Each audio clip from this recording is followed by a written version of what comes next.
நீங்கள் பார்த்த முதல் படப்பிடிப்புனா எதை சொல்லலாம்? கைதியின் டைரி தான். ம். கைதியின் டைரி அப்போ தான் ஊட்டியில கூட்டு போயிட்டு, அப்போ அந்த பொன்மானேன்னு ஒரு சாங்கு.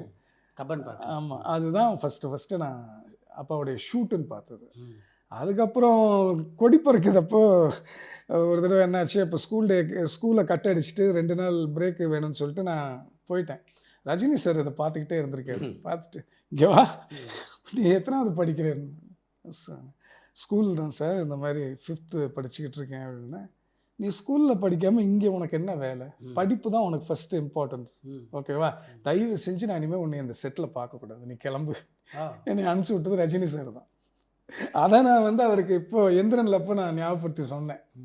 ஞாபகம் இருக்கு. நான் தான் சொல்லி அனுப்பிச்சேன் அப்படின்னாரு. ஸோ இதுதான். அதுக்கப்புறம் படிப்படியாக எங்கன்னா நமக்கு ஒரு ஸ்டேஜ் தாண்டணுன்னா அந்த படிப்பு மேலே நாட்டம் அதிகமாக இல்லை.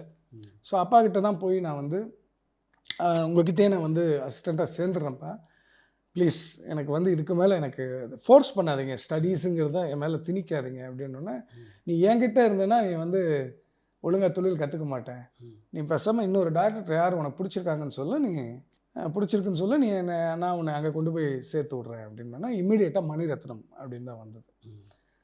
இது தற்செயலாக நடந்த ஒரு விஷயம் மாதிரி தான் இருக்கும். என்னென்னா, இது நான் வெள்ளிக்கிழமை சொல்கிறேன், சனிக்கிழமை போய் பார்க்குறோம், திங்கக்கிழமை நான் அசிஸ்டன்ட் டைரக்டர்.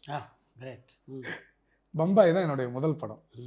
ஸோ அதிலேருந்து டுக் ஆஃப் மை ஜேர்னி டில் தமிழ்ச்செல்வன் வரைக்கும் நான் ஒர்க் பண்ணியிருக்கேன். சார் அவர் மணி சார் இப்போவும் எனக்கு ஒரு பெரிய ஒரு கடவுள் குரு அந்த ஸ்தானத்தில் நான் வச்சுருக்கேன்.